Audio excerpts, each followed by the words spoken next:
Hello, मेरा नाम सोनिया है। मैं 23 साल की हूँ और सच बताऊँ तो इस उम्र में शरीर ऐसा हो जाता है कि खुद को आईने में देखकर भी मन ललचा जाए।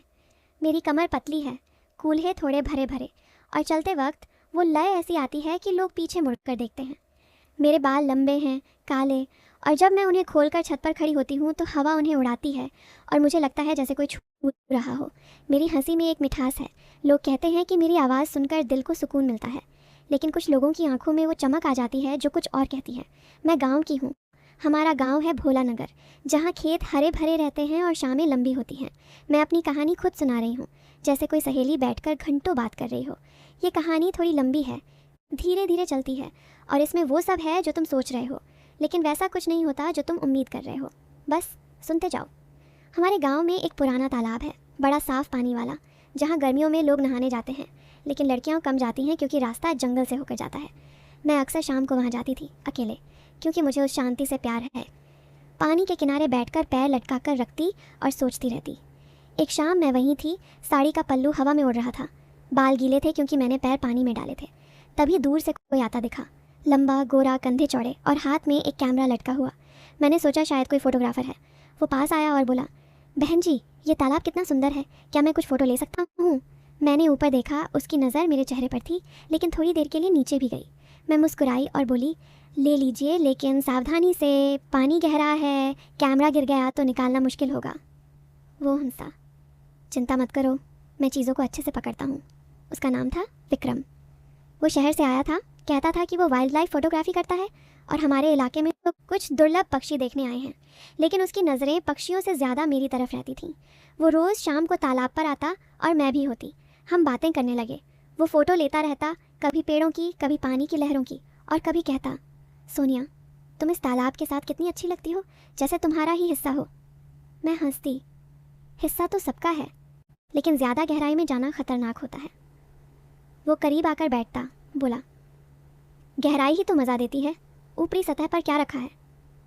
मैं कुछ नहीं कहती, बस मुस्कुरा देती।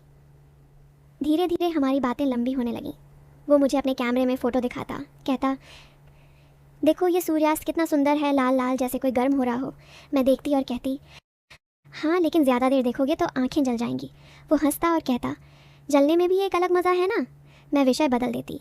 एक शाम वो बोला, सोनिया, तुम्हारे बाल कितने अच्छे हैं, क्या मैं एक फ़ोटो ले सकता हूँ? मैंने हामी भर दी, लेकिन वो कैमरा उठाकर मेरे पास आया, बालों को हाथ से थोड़ा सुलझाया और बोला, ऐसे और सुंदर लगेंगे। उसके हाथ मेरे बालों में थे। हवा चल रही थी और मुझे लगा जैसे कुछ होने वाला है, लेकिन वो सिर्फ फ़ोटो ली और पीछे हट गया। घर लौटकर मैं सोचती, ये लड़का क्या चाहता है, लेकिन अगली शाम फिर वहीं मिलना। अब वो मुझे अपने शहर की बातें बताता, कहता कि वहाँ रातें कितनी रंगीन होती हैं, लाइटें चमकती हैं, लोग देर तक जागते हैं। मैं कहती, हमारे यहाँ भी रातें लंबी होती हैं, लेकिन अंधेरा गहरा होता है। वो बोला, अंधेरे में ही तो असली मज़ा है, जब कुछ दिखता नहीं तो छूकर महसूस करना पड़ता है। मैं चुप हो जाती। एक दिन वो तालाब के पास एक छोटी सी नाव लेकर आया, बोला, चलो बीच तालाब तक चलते हैं, वहाँ से फ़ोटो अच्छी आएगी। मैं डर गई थोड़ी, लेकिन चली गई। नाव पर हम बैठे। वो चप्पू मार रहा था और पानी की लहरें नाव को हिला रही थीं। मैंने साड़ी अच्छे से संभाली क्योंकि हवा तेज़ थी। वो बोला, डरो मत, मैं संभाल लूँगा। नाव बीच में रुकी, चारों तरफ पानी, और वो कैमरा निकालकर फ़ोटो लेने लगा। तभी एक तेज़ लहर आई, नाव हिली और मैं उसकी तरफ झुक गई। उसने मुझे हाथ से पकड़ा, बोला, संभल जाओ, गिर जाओगी। उसका हाथ मेरी कमर पर था। गर्मी सी महसूस हुई, लेकिन मैंने खुद को संभाला और बोली, बस अब वापस चलो। वो मुस्कुराया, जल्दी क्या है, थोड़ा और मज़ा लें। उसके बाद हमारी मुलाकातें और करीब होने लगीं। वो कभी मेरे घर के पास आता, माँ से मिलता, कहता कि सोनिया मुझे गांव घुमा रही है। माँ खुश होती, लेकिन मुझे चेताती, शहर वाले चालाक होते हैं, दूर रहना। लेकिन मैं जाती रही। एक शाम तालाब पर बारिश शुरू हो गई, हल्की हल्की। हम एक पेड़ के नीचे खड़े हो गए। मेरी साड़ी गीली हो रही थी, चिपक रही थी शरीर से। वो मेरी तरफ देख रहा था, बोला, सोनिया, तुम गीली लग रही हो, कितनी सुंदर। मैंने शर्माते हुए कहा, चलो घर चलते हैं। लेकिन वो बोला, थोड़ी देर और रुकें, बारिश का मज़ा लें। पानी की बूंदें मेरे चेहरे पर गिर रही थीं और वो एक बूंद को मेरे गाल से पोंछने को हाथ बढ़ाया, लेकिन मैं पीछे हट गई। बारिश रुकने तक हम वहीं खड़े रहे, बातें करते रहे, लेकिन बस बातें। फिर दिन बीतते गए। वो मुझे अपने कैमरे की ओर फ़ोटो दिखाता, कभी कभी कहता, ये फ़ोटो में तुम कितनी सुंदर लग रही हो।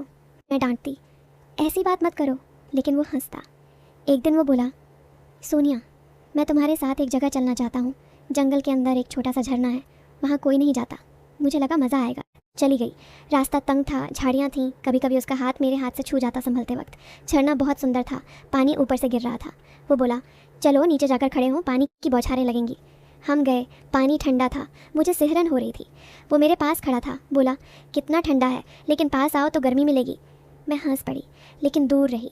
हम वहाँ घंटों बैठे, फ़ोटो ली, बातें की, लेकिन बस इतना। समय ऐसे ही बीत रहा था। वो अब मेरे लिए छोटे छोटे गिफ्ट लाता, कभी फूल कभी चॉकलेट। कहता, ये तुम्हारे होठों जितनी मीठी है। मैं ले लेती, लेकिन कहती, मीठा ज़्यादा खाओगे तो नुकसान होता है। एक शाम वो बहुत सीरियस होकर बोला, सोनिया, मुझे तुमसे कुछ कहना है। मेरा दिल ज़ोरों से धड़कने लगा अब वो बात कहेगा जो मैं सोच रही हूँ। हम तालाब के किनारे बैठे थे, चाँद निकला हुआ था, पानी में चाँदनी चमक रही थी। वो मेरे पास सरका, बोला, तुम्हारे साथ ये दिन कितने अच्छे बीते, लेकिन अब मुझे जाना है। मैं चौंकी। कहाँ? वो बोला, शहर वापस। मेरा प्रोजेक्ट ख़त्म हो गया, लेकिन उससे पहले एक सच बताना है। मैं रुक कर उसकी तरफ देखने लगी। वो बोला, सोनिया, मैं कोई फ़ोटोग्राफ़र नहीं हूँ। मैं यहाँ तुम्हारे पापा के कहने पर आया था। तुम्हारे पापा और मेरे पापा पुराने दोस्त हैं। वो चिंता करते थे कि तुम अकेली बहुत घूमती हो, तालाब जंगल जाती हो, कहीं कुछ हो ना जाए, तो उन्होंने मुझे भेजा कि तुम्हारी देखभाल करूँ छुप कर। लेकिन मैंने सोचा, छुप कर क्या, खुलकर दोस्ती कर लूँ। सारी फ़ोटो, सारी बातें, सब तुम्हें सुरक्षित रखने के लिए था। मैं तुम्हारा रक्षक था, कोई और नहीं। और अब मुझे खुशी है कि तुम इतनी समझदार हो कि किसी के बहकावे में नहीं आई। मैं पहले तो हैरान रह गई, फिर हंस पड़ी। बातें, सारे इशारे, सब एक बड़ा प्लान था मेरी सेफ्टी के लिए। वो जो छूना, पास आना, सब सिर्फ नाटक था कि मैं सतर्क रहूं। लेकिन असल में कभी कुछ गलत नहीं हुआ। अब विक्रम मेरा बड़ा भाई जैसा है। वो शहर गया, लेकिन अब भी फ़ोन करता है, पूछता है कि तालाब पर अकेले मत जाना। और मैं अब समझ गई हूँ कि ज़िंदगी में जो चमक दिखती है वो हमेशा सोना नहीं होती। कभी कभी वो सिर्फ सुरक्षा का आवरण होता है। तो ये थी मेरी कहानी। जो लोग कुछ और सोच रहे थे वो निराश होंगे, लेकिन जो सच समझते हैं उन्हें अच्छी लगी ना।